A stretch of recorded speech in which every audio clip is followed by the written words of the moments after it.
तुलसीदास जवान।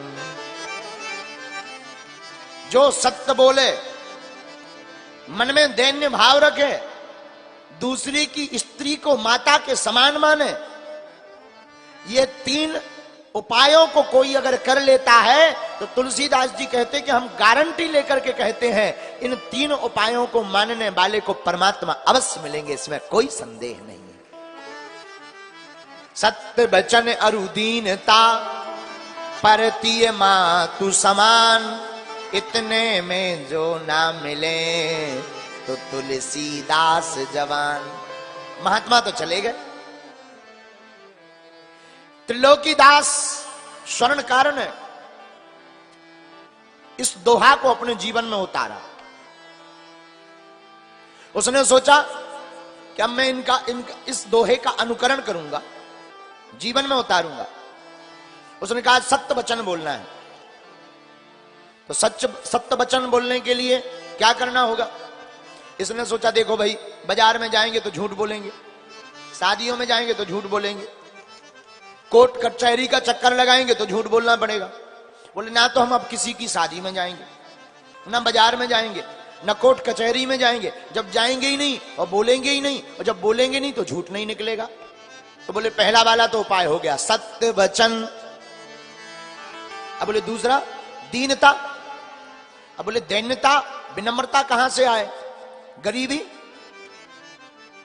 स्वर्णकार था, सोने चांदी का काम। इसने सोचा स्वर्ण का काम करेंगे, डायमंड का काम करेंगे, हीरा का काम करेंगे, मन में पाप बना ही रहेगा। क्या करें, अब हम सोने का काम नहीं, डायमंड का काम नहीं, अब तो हम जो है चांदी का ही केवल काम करेंगे, जिससे भोजन भर चलता रहे। आहा, इससे दीनता, सत्य वचन अरु दीनता, चांदी के काम से दीनता बनी रहेगी। लेकिन परतीय मातु समान, दूसरे की स्त्रियों को माता के समान मानना चाहिए। ये कैसे होगा। बोले एक उपाय है। बोले चांदी के गहने तो बनाएंगे, लेकिन और कुछ नहीं बनाएंगे, केवल पांव के छल्ला बनाया करेंगे। और जब केवल पांव के छल्ला बनाएंगे तो किसी के शरीर पर दृष्टि ही नहीं जाएगी, दृष्टि नहीं जाएगी तो मन विचलित नहीं होगा, और पर स्त्री हमें माता के ही समान लगेगी। कितना अच्छा भाव है। वह स्वर्णकार सत्य घटना आपको बता रहे हैं। इसी दोहे पर जीने लगा, अब तो जीवन बढ़िया जीने लगा। आहा, से स्वर्णकार इस दोहे पे जीने लगा तो आना जाना बंद हो गया। तो बाकी जितने भी इसके समाज के सोनी थे, स्वर्णकार थे, सब नाराज हो गए, घमंडी हो गया, बड़ा भक्त बन गया है, बड़ा सत्य बोलने वाला बन गया है, अब तो आता ही नहीं है, शादियों में नहीं आता, रुक जाओ मौका पड़ेगा तब देखेंगे। एक समय की बात है, इंदौर के राजा के राजकुमार का विवाह हुआ। शादी हुई तो राजा ने सभी स्वर्णकारों को बुलाया, इधर आओ, हमारी बहू के लिए बढ़िया बढ़िया गहने बनाओ। सुनो, किसी को रुपया नहीं मिलेगा, बाद में इनाम मिलेगा। और कौन कौन बनाएगा। लगभग 400 स्वर्णकार वहां उपस्थित हुए राज्यसभा में, राजा की सभा में। राजाओं ने हाथ जोड़कर कहा, हुजूर हमको 1-2 दिन का मौका दिया जाए और हम नाम लिख करके दे देंगे कि कौन बनाएगा गहनों को, जो बढ़िया होगा। और आपस में स्वर्णकारों ने बैठक की कि कई सालों से, अनेक वर्षों से त्रिलोकीनाथ जी ने काम भी छोड़ दिया, हमारी समाज में भी नहीं आता है, बिरादरी में भी नहीं बैठ रहा है, उल्टा चल रहा है, इसी का घमंड ठिकाने लगा दो, इसी का नाम लिख के दे दो, गांठ का रुपया भी लगेगा तब ठिकाने लगेगी इसकी बुद्धि। तो राजा के पास लिख करके चिट्ठी भेज दी, महाराज त्रिलोकीनाथ जैसा कोई भी हमारे समाज में ऐसा नहीं है कि जो बढ़िया आभूषण नए नए डिजाइन का बना सके, बढ़िया डिजाइन वाला आदमी। राजा ने सेना को भेजा, सिपाहियों को, जाओ त्रिलोकीनाथ को पकड़ के लाओ। आहा, त्रिलोकीनाथ के पास में सेना गई, सिपाही बोले चलो। त्रिलोकीनाथ हाथ जोड़ के बोलो, कछु अपराध नहा कियो, नहीं कछु दिल में चाह। हे सिपाहियों, ना तो हमने कोई अपराध किया, ना दिल में कोई मांगने की इच्छा है। राजा के पास 2 ही काम से जाते हैं, या तो अपराध हो या कुछ पाना हो। कछु अपराध न हम कियो, नहीं कछु दिल में चाह, मोहि पठायो बोली के ही कारण नर नाह। फिर राजा ने हमें क्यों बुलाया? सिपाही बोले उठ पटांग बातें बाद में करना, पहले चलो वहीं पूछना, अंग्रेजी मत पढ़ो। त्रिलोकीनाथ ने सोचा नहीं जाएंगे तो ये जबरदस्ती ले जाएं, इनका राज्य है। त्रिलोकीनाथ जाके बैठ गया राज्य दरबार में, एक आसन पर बैठा। राजा 2 किलो सोने की पोटली बना करके लाए और त्रिलोकीनाथ जी के पास रख दिया। लो इसे उठाओ। हुजूर ये क्या है? सोना है, गोल्ड है, गोल्ड।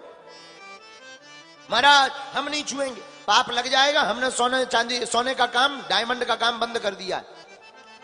राजा बोले पकड़ रहे कि तुम्हारी गर्दन उठवाइए। उसने सोचा ये भगवान, अगर नहीं उठा रहे तो ये बिल्कुल ही उठा रहे, हम सोना नहीं उठाएंगे तो ये हमको उठा देंगे। इसने सोचा मरने से तो अच्छा ही है, उठा लो। इसने पोटली उठाई, हुजूर आज्ञा। राजा बोले सुनो, हमारे बेटी की शादी है, बेटा की, बहू आनी है, राजा की यहां शादी हो रही, बढ़िया बढ़िया गहने बना देना और 10 दिन के अंदर हमको गहने चाहिए। त्रिलोकीनाथ खूब चिल्लाता रहा, काम बंद कर दिया, हमें नहीं आता है, हमारे पास रुपया भी नहीं, हम बनवा दें, मान जाओ। राजा बोले हम कुछ नहीं जानते, 400 लोगों ने तुम्हारे नाम से चिट्ठी दी है कि तुमसे ज्यादा फेमस कोई है ही नहीं। त्रिलोकीनाथ जी बोले जय हो। इसने पोटली ली, मरता क्या नहीं करता, सोचा कर ही क्या सकते हैं, पोटली नहीं उठाएंगे तो राजा हमको बिल्कुल ही उठवाएंगे, फिर तो 4 कंधे पर जाएंगे।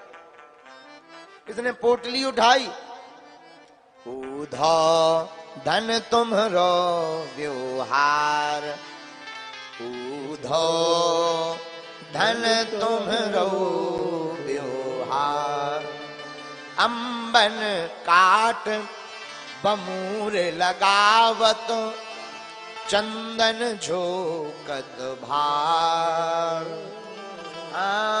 चंदन झोकत भार, उधो धन तुम्हारो व्यवहार। पोटली ली, त्रिलोकीनाथ घर आए। पत्नी का नाम तारणी देवी। तारणी हंस के बोली क्या ले आए पोटली में? त्रिलोकीनाथ बोले प्राण। बोले प्राण? बोले प्राण ही ले आए। राजा ने ये सोना दिया है, गहने बनाओ, नहीं बनाओगे तो गर्दन कटवाओ। पत्नी बोली तुम्हें तो काम ही नहीं आता है, किसी और से बनवा देना। त्रिलोकीनाथ बोले दाम तो चाहिए तभी होगा काम। 2 किलो सोना है, दाम लगेगा 5000। उस जमाने में 5000 बहुत होते, कौन देगा?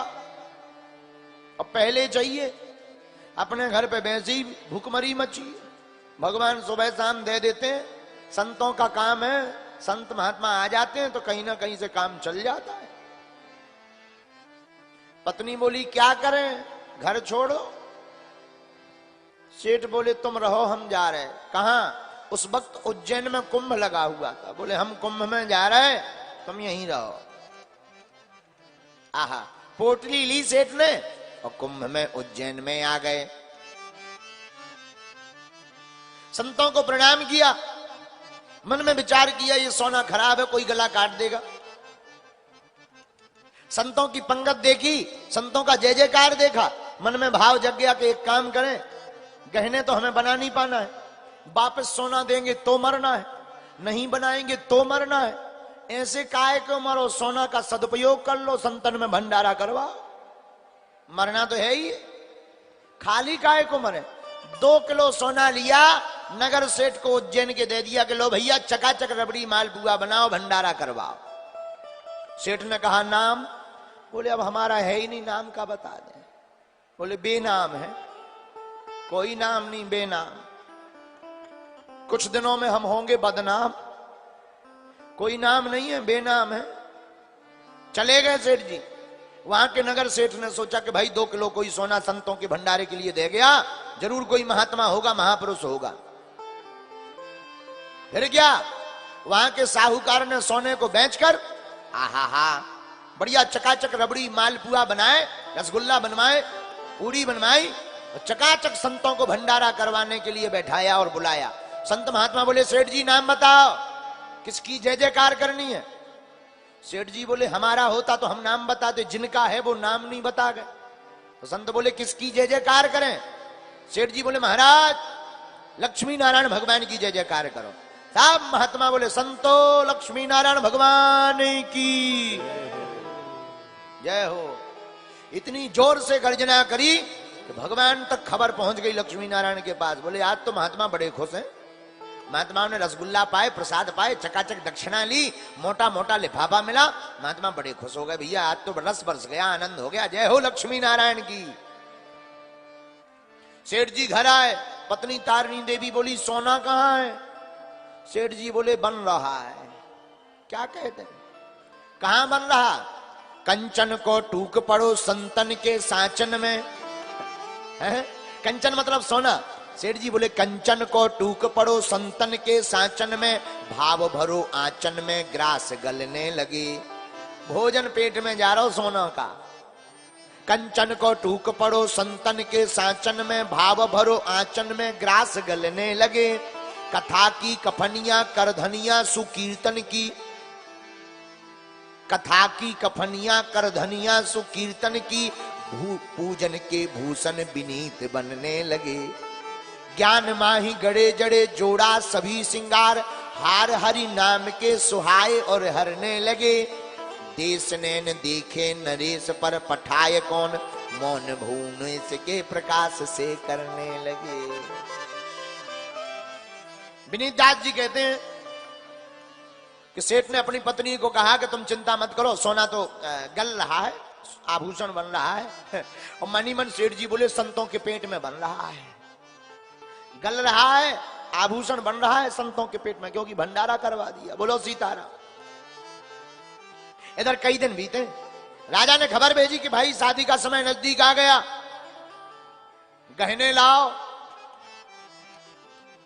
सेठ जी ने सोचा कि अब तो मरना ही है, मरे पर खाली क्यों मरे। हाथ में राम जी की मूर्ति ली। इसने सोचा कि जंगल में जाते हैं, जितने दिन बचेंगे सो भजन करेंगे, बाकी राजा को फांसी तो देनी है, सो पकड़े जाएंगे। पत्नी से बोले तुम ठीक ठाक रहना, हम जी चले। कहां? संतों जहां पर सोना गलाया था ले आए, जंगल में चले गए। आहा, जंगल में जाकर के सेठ जी भगवान के सामने जाकर रोने लगे। एक पेड़ के नीचे राम जी की मूर्ति को रखा, आंखों में आंसू भर करके रोने लगे। सरकार, हमने तो सोने से संतों का भोजन करवा दिया, अब हमारा क्या होगा? आप ही हमारी लाज रखना, क्योंकि आपके बिना हमारा कोई नहीं है। आप हमारे नाथ हो और हम कुछ नहीं जानते। मरना हमें है, पर सरकार मरे भी तो संतों की सीत प्रसादी पाकर संतों के चरणों में मरे। राजा के हाथों मत मरने देना। और आंखों में आंसू भर करके त्रिलोकीनाथ जंगल में बैठकर गोविंद की कीर्तन को गाने लगा। इधर राजा ने खबर भेजी, गांव वालों ने बताया कि वो तो 3 दिन से गायब है। राजा की शाम को बारात जानी है। राजा बड़ा नाराज, और स्वर्णकारों को बुलाया कि भाई तुमने इनका नाम दिया था 400 लोगों ने, अब वो तो सोना लेकर गायब हो गया। स्वर्णकार बोले अब ये मौका बढ़िया है बर्बाद करने का। तो बाकी स्वर्णकार समाज के बोले महाराज लगता है उसकी 2 किलो सोना देख करके मती मार गई, मती भ्रमित हो गई, महाकंजूस है, बेच दिया होगा, अब नहीं आएगा, भाग गया है। राजा बोले अब तो बड़ी दिक्कत हो गई, बारात जानी है। तो स्वर्णकार बोले महाराज चिंता मत करो, किसी ने कहा हम पायल देते हैं, किसी ने कहा कि हम अंगूठी देते हैं, किसी ने कहा हम चैन देते हैं, अभी काम चला लो, बाद में आके चुका देना। लेकिन महाराज उसको दंड तो मिलना चाहिए। क्या दंड दें? महाराज उसका मकान उसकी पत्नी घर पे है, तोप दगवा दो, तोपों से उड़वा दो उसको। राजा ने आज्ञा की कि अब बारात बाद में जाएगी, पहले त्रिलोकीनाथ के घर का विनाश किया जाए। सिपाहियों ने तोप उठाई, तोप में बारूद भरा, और 400-500 सिपाही त्रिलोकीनाथ के घर के बाहर तोप लेकर आ गए। आहा, सुनना जरा ध्यान से। आवाज लगाई, तारिणी देवी त्रिलोकीनाथ की पत्नी बाहर आई, भीड़ देख करके हाथ जोड़कर बोली, क्या गुनाह हो गया, क्या पाप हो गया, और ये तोप लेकर के क्यों आए? सिपाहियों ने कहा, तुम्हारा पति है नहीं, हमको 10 दिनों से मूर्ख बना रही और सोना लेकर के भाग गया है, इसलिए तुम्हारे घर को और तुमको तोप में भर करके उड़ाया जाएगा, तोप से उड़ाया जाएगा। तारिणी देवी की आंखों से आंसू आ गए कि पति तो है नहीं, जीवन भर संतों की सेवा की, उसका परिणाम आज हमको ये मिलना है। अंदर आई, दरवाजा बंद करके फूट फूट कर रोने लगी। हे राम, हे संतों, हे रघुनाथ जी, आज पति है नहीं, आज हम हो गए अनाथ, आपका नाम है रघुनाथ, अब आप रघुनाथ होने का भाव प्रस्तुत करिए, हमको आज सनाथ कर दीजिए। आप हैं रघुनाथ, हम अनाथ हैं, अब आप हमको सनाथ कर दीजिए। आंखों में आंसू भर के रोने लगे। उधर त्रिलोकीनाथ जंगल में रो रहा, मन गुण गावत पुलक शरीरा, आंखों में आंसू भर करके वहां त्रिलोकीनाथ रो रहा, सरकार कहीं हमारी पत्नी का वध ना कर दे, हमारा घर उजाड़ देगा राजा, क्योंकि हमारे पास सोना तो है नहीं, सोना से हमने संतों का भोजन करवा दिया, भंडारा करवा दिया, अब जो आपको अच्छा लगे सो करो, हम तो आपकी शरण में, चाहो तो मार दो और चाहो तो तार दो। आहा। इधर भगवान बड़े बेचैन, लक्ष्मी जी ने कहा, क्या हुआ देवी, आज हमारे भक्त के ऊपर आफत आ गई। बिल्कुल कलयुग की घटना बता रहे हैं, हमारे भक्त के ऊपर आफत आ गई, उसने संतों का भंडारा किया, राजा उसको मारना चाहता है। लक्ष्मी जी ने जहां पूरी बात सुनी, तुरंत अपना गहना निकालकर भगवान को पोटली बनाकर दे दिया कि जाओ, आप त्रिलोकी का रूप धारण करके राजा के पास चले जाओ। लक्ष्मी के भूषण लिए लक्ष्मीपति निज हाथ, भक्त त्रिलोकी को धरो भेष, चले बन कर त्रिलोकी। लक्ष्मी जी के आभूषणों को लेकर त्रिलोकी का भेष बनाकर पोटली अपने सिर पर रखकर, और तोप दागने ही वाले थे, आवाज लगाई, कौन हो? अरे लोगों ने कहा, आ गया आ गया आ गया, त्रिलोकी आ गया। त्रिलोकी ने कहा, ये सब झंझट बंद करो, चलो राजा के पास। राजा के पास सभी सिपाही गए, तमाशा देखने वाले लोग, कि अगर सोने का गहना नहीं बना करके आया होगा तो मरना है इसको, मरना तो पक्का है। राजा के सामने गया, राजा ने कहा, कहां थे हुजूर, क्षमा करना, जहां पर गहने बन रहे थे थोड़ा काम विस्तृत तरीके से कराया है, थोड़ा लेट हो गए, परंतु सामान बहुत अच्छा है। भगवान ने कहा, खोल के दिखा, राजा ने कहा, खोल के दिखा। जहां त्रिलोकी ने राजा के सामने महंगे महंगे आभूषण माता लक्ष्मी जी के दिखाए, पूरा अंधेरा जो राज्य में था उन आभूषणों के प्रकाश से प्रकाशमान हो गया और राजा चकाचौंध में पड़ गया। राजा कहते हैं, ऐसा तो हमने सामान भी नहीं दिया। त्रिलोकीनाथ कहते, ये सब आपकी सामग्री है, बाद में हिसाब किताब कर लेंगे, अभी जाओ तुम अपने जो है बेटे का विवाह करके आओ। जहां श्रृंगार को देखा तो राजा ने कहा, त्रिलोकी हमसे भूल हो गई, अब तुम भी हमारे साथ बारात में चलो। तो भगवान में बारात में त्रिलोकी बनकर गए भक्त के कारण। वहां जब चढ़ाई चढ़ने का समय आया, भगवान ने अपने हाथों से उस बहू को गोद में बैठा करके आभूषण पहनाए। राजा ने कहा, तुम ही पहनाओ, ये ऐसे ऐसे आभूषण हैं, हमने कभी देखे नहीं कि ये पहनना कहां चाहिए। महाराज, हमारी बिटिया है वो, गोद में बैठाया और पूरे आभूषणों को भगवान ने त्रिलोकी बनकर के उस बहू के पूरे गले में, पूरे शरीर में आभूषणों से भर दिया। जितने और राजा आए थे, आज तक ऐसा श्रृंगार नहीं चढ़ा, आज तक ऐसा कोई सामग्री नहीं दे पाया। सब राजा का मान कर रहे, सब राजा की जय जयकार कर रहे। आहा, इधर त्रिलोकी जंगल में बैठा रो रहा था। उसने विचार किया कि हम तो गए नहीं, जरूर हमारी पत्नी को मार दिया होगा, घर को उजाड़ दिया होगा राजा ने। राजा बड़ा दुष्ट है, जाकर के देखूं तो क्या हाल है। उधर क्या देखता कि राजा ने खबर भेजी कि आज त्रिलोकी के कारण हमारा मान बढ़ा, तुरंत इनके मकान बनाने की तैयारी करो। मकान की सुंदर व्यवस्था होने लगी, पहरेदार लग गए, सुंदर व्यवस्थाएं त्रिलोकी के घर पर बढ़ने लगी। त्रिलोकी जब घर आया, पत्नी से पूछता है क्या बात है देवी, बड़ी व्यवस्था हो रही। पत्नी कहती महाराज आप ही तो कुछ देर पहले आए थे। त्रिलोकी कहता हम तो नहीं आए थे, हम तो वन में थे देवी, हम तो डर के मारे छिपे हुए पड़े थे। पत्नी कहती है महाराज आप पोटली लेकर आए, आपने गहने भी दिखाए।